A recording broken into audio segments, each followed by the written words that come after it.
Welcome back to the Lanterne Rouge Cycling Podcast for the final recaps of the stage of the Giro d'Italia 2025, stage 21. They've travelled down to Rome for a very historic and pageantry-filled finish to the race. We've got a papal visit. The race visits the Pope, a Chicago White Sox fan, I do believe, the newly elected Pope. We have Veni's last race. We have the Colosseum. We have a tribute to Rod Hastings' late wife, Daisy, and so a lot going on in this stage. But actually then, Benji, the stage itself is it ceremonial? I feel like the non-Tour de France ones are less obviously ceremonial. This one was ceremonial. I'm sorry, but this is copy-paste Tour de France Champs-Élysées procession stage. And I don't like it. That's my personal opinion. I've never been a fan of a cycling race taking a halt on the last day to just have a celebratory ride to the finish line with the last couple of laps actually being the cycling race, because it takes away from the racing part for me. And it becomes a bit of a gimmick, in my personal opinion. That's just my opinion. You can hate me for it, but that is my opinion. And to be honest, you had the usual peloton is riding, winning team comes to the forefront for a couple of pictures. They have the champagne thing. Multiple riders do it. I think Asgreen and Sofov and Mes Pedersen and all the Danish riders from the peloton, including Fulsang, who will retire, I think, in a week. So that kind of crawled up on me because I forgot about his retirement completely. Those riders came to the forefront of the peloton, take picture together, blah, blah, blah, that kind of stuff. I'm not particularly interested. I watch cycling to see cyclists race. And at the end of the day, I'm not watching when this stuff happens. I watch when the race actually starts. Now, it's my job, so I kind of have to watch this stuff. So eventually I do end up seeing the riders roll into the actual circuit, the finishing circuit here, which is multiple laps in Rome. And there's one thing there where I don't know how to feel about it. So Steven Kruijswijk and Visma Leasebike are basically leading the peloton into the city of Rome, into the final circuit, into the actual circuit for the first time, because it's tradition on paper, an unwritten rule that the team of the GC winner can roll over the finish line for the first time in the laps first. And there's a small moment where Lorenzo Germani from Groupama actually attacks just before that moment happens, and therefore Kruijswijk calls him out for it. I don't know. I shouldn't hate on Kruijswijk for that behavior. I should hate on the fact that it's a procession stage, and I hate procession stages. How do you feel about procession stages? Just don't watch them, so I don't have any feelings. But yeah, that's a problem, no? I guess I think that's a problem for the race organizers, because they're losing a whole stage of their race. That's really, if we're saying we're not really interested, then it's not very interesting, is it? So for the general public, it's a 20-day Grand Tour whenever there's a procession stage, which is harsh to say, but it's reality. Because at the end of the day, every professional rider in that peloton should be able to finish today's stage. And there's no real fight for it at the end of the day. Yes, the fight for the stage victory is there. But hey, that's just my opinion. I do wonder how the people feel that are watching the live stream, that listen to the podcast. If you have an opinion on procession stages, if you disagree with it, if you love watching them from start to finish, like the first 6 hours of Milano Sanremo, I want to hear your story. I want to hear what happened to you that you made these decisions in life. Nonetheless, breakaway forms as the circuit start. Alessandro Veri once again, the guy that was pretty damn good on Colle del Finestre yesterday. Enzo Palleni from Groupama FDJ. That's a team I haven't seen much this race. Hepburn for Jaco Alula. Pietro Bon for Polti Cometa. Marcellucci for Bardiani. And Czerny for Sudal Quickstep. That breakaway is on the road for a while. It's mostly Alpecin de Koning that is controlling this breakaway, in my personal opinion. And the break is caught with 6 kilometers to go and we're heading to the sprint. Like, nothing else happened, so I'm sorry, I can't tell you more. Yeah, Czerny tried his best, but it just wasn't to be. This is the only way he can win. But yeah, Decathlon won a sprint, Alpecin won a sprint, Visma definitely won a sprint, Q365 won one, Trek are a bit ambivalent, but they're not allowed. They weren't allowed in the move, so we're going to have a sprint. We see in this circuit, it reminds me of the stage where Mercu launched Cavendish after Ballerini did a lead out through a chicane, and Mercu took over afterwards. There's kind of a flick-flack, as Carlton Kirby would call it, like a chicane, and That's the good place to pull off, but it's not a braking turn. You can pedal through it. It's a little bit uphill this sprint, so coming from behind with speed does come with a cost because, if you open up early, it's then like, you're sprinting uphill, so at a lower speed. And what else? Yeah, it's just we see Van Aert get washed away with Coy, which has been a repeated problem for them throughout this Giro. Affini's like held position in the top 3, and then they just get washed away. And in the sprint, that the first one, they never got it back. But Van Aert, it's wide roads here today, and there's just less chaos. Half the peloton are on their last legs. Another half, or no, another third, maybe a quarter, just don't care. And it's just it's wide roads without corners. Van Aert can just use his legs to move Coy back up. Exactly, and during that moment where he's not in control, that's where the decathlon's really in control, where the decathlons with 3-4 riders in second position, so second position to 6 was basically the decathlon riders when they lost to Affini, and that's where we see an Alpecin rider pull off the front, and that kind of reorganizes the whole bunch, and that's where Wout van Aert is managing to find Affini again, and from that point onwards, we get a textbook lead out.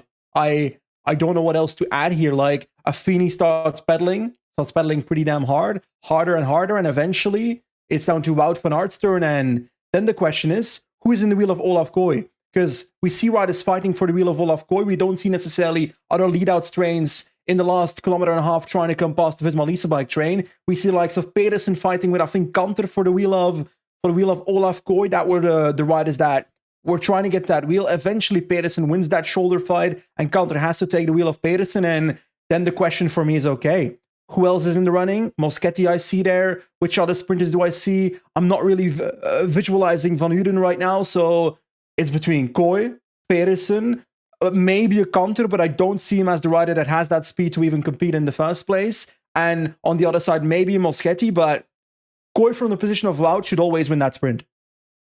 Yeah, I think he goes a bit late. He waits again, doesn't open up early. And Moschetti is jumping him. Groves, it's the same problem as when Koy beat him when he won the previous stage. Groves was quick. Groves has been fast in a lot of these sprints. The one he won, he was obviously very, very fast. But he's been coming from the back. On almost every sprint, Groves has been coming from way too deep. The one Van Uden won, the one he won himself, and the one again today. He's just starting his sprint at like 200 meters to go from P6, and you can't win consistently from there, particularly uphill. Maybe if he gets the slingshot into someone's draft today, it's a high-speed sprint on a flat sprint. Maybe he wins, but it wasn't. And Koy has like a second kick. He's able to, and he holds them off, and he actually wins pretty comfortably in the end. It looked like on the front-end shot, he's waited too late and he's getting swamped, but he re-kicked. He got the clearest run-in of all the sprinters. I mean, maybe you eat a bit more wind up front, but he didn't have to fight for a wheel for the whole 1.5 Ks in. He just sat there, kept his legs fresh, and did the business. Exactly. And I had a feeling throughout this Grand Tour, before the race started, before this Giro d'Italia started, Olaf Koy needs to win more than one stage. 2 or 3 he has to win is what my feeling was before the race. Now, having seen all the races, I think 3 was maybe that would have been difficult. But on the other side of the coin, he's done what he had to do in this Grand Tour. What I wanted to see was him being able to comfortably win sprints. I'm not going to say he won them by like 2 bike lengths in the way that I would expect Merlier to do it here. I would expect Merlier to have more than 2 stage wins here in this race.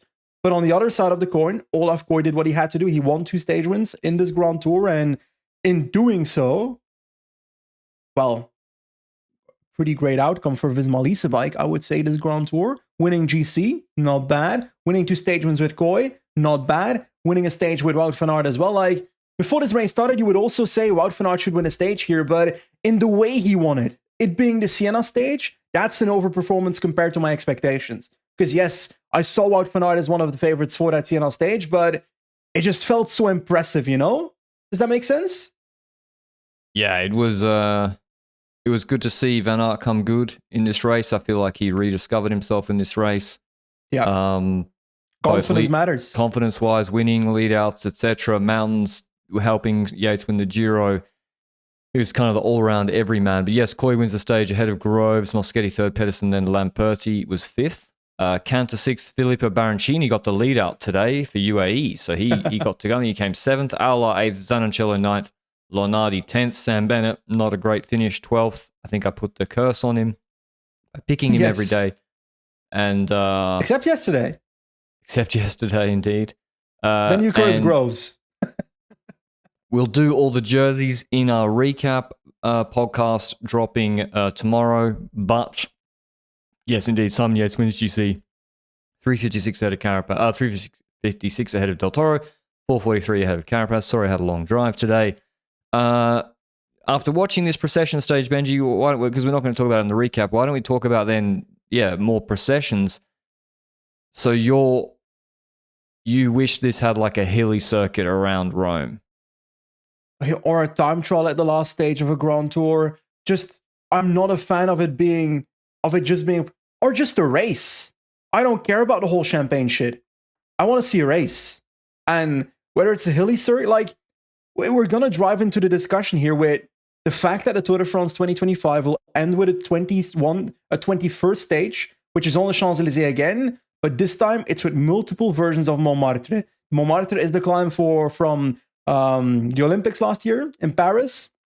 That cobble climb where we saw much of Van der Poel attack and Wout van Aert in the wheel, etc. That climb is going to be multiple times in the final of the race of the Champs-Élysées stage this year. And I wonder how that's going to affect the race, because are they going to have the procession at the start, knowing that differences can be made on the Montmartre climb? Do you have the procession, and then what if a dangerous break forms? Like, it's a more serious stage. So yeah, I agree. It changes the whole nature of the stage, and that climb is so close to the finish that attackers can get away. I don't know where they'll put the bonus seconds, whether they'll be the Red Bull sprint kilometers. It just bugs me to see a rider like Lorenzo Germani attack, and someone looking at an unwritten rule and telling him, mate, you can't attack yet. We're not at that point of the race yet. I'm sorry, you're in a cycling race. A rider should be able to attack whenever they want, as long as it's not hindering safety and neutralization or something. That's my opinion. Like, it is weird to watch a cycling race and to see one team say to the other, mate, you can't attack yet. It's all right. We're entitled to the front until this point of the race. That's stupid. Yeah, if you want the front, then you should ride hard enough to keep the front, is generally how it works. Or should work in cycling, I would say. But yeah, that was the final sprint of the Giro d'Italia. We didn't have many flat sprints, I'll say it in the recap, but if I had one knock on this Giro, I feel like whilst Pog not being here was good for this sort of non-domination, I do like a stacked sprint field, and I like a few more bunch sprints. So maybe I missed a few too many versatile sprint stages in the first week, I think. I could have done with another sprint. You might not like the first week of the Tour de France then. Exactly. They don't like classic sprints anymore. They like they want versatile sprints because it gets Van der Poel, Pedersen, Van Aert, Pogacar, Del Toro. It gets these guys in the mix. And it probably gets the viewing figures up as well for those stages. Because at the end of the day, a sprint stage, I like seeing a sprint stage, a UAE Tour sprint stage or stuff like that, where it's a wide open road where you see the best sprinters in the world riding against each other without corners in the last 200 meters. That's an important factor there. For safety purposes and for avoiding sprint deviations. I like seeing a sprint like that. That's great and all. But at the end of the day, the first 90% of the stage, nobody's watching. That's the reality of those stages. So it's not a good product for viewership necessarily.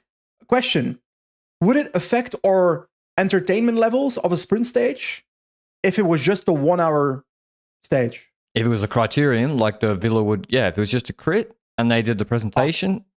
Maybe not a crit, but just a 1 hour stage in general, regardless of whether it's a crit or not. Yeah, it wouldn't bother me. I mean, that's how it is.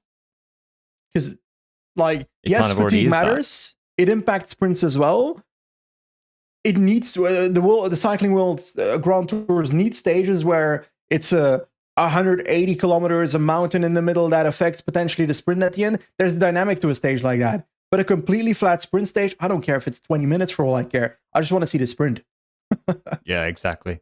All right, that was the recap of the sprint. Koi wins, and we'll see you with the recap of the overall race. There's no preview tomorrow. Luke, no, there's no race tomorrow. There's no race tomorrow. We're not previewing stage 22 of this Grand Tour. I just want to let's sketch a schedule here for the next month for the people that have watched us for the Giro d'Italia here, because so you're saying that in the next 2 days we're going to do a Giro d'Italia full recap, whole business. Yep. Will we do a weekly show as well this week where we recap what's happened in the last 3 weeks? Yeah. And then for Dauphiné, we're doing daily recaps? Sure. We should. Sure. It's Swiss, the big guns there. I'm not so sure. Swiss absolutely not. But for the Dauphiné has Remco, Pogačar, Vingegaard. So, yeah, we will. And Tour de France obviously will happen again in July, but that's obvious. Yeah, we will cover the Tour de France if that's news to anybody. Really? We will. Yeah, we'll be busy in July, but it's a busy next 6 week, 2 month period for us, of course. But yeah, hope you enjoyed the recap of the sprint stage, and we'll see you with the overall recap, which I'm sure you're looking forward to in the next couple of days. Until then, ciao, ciao.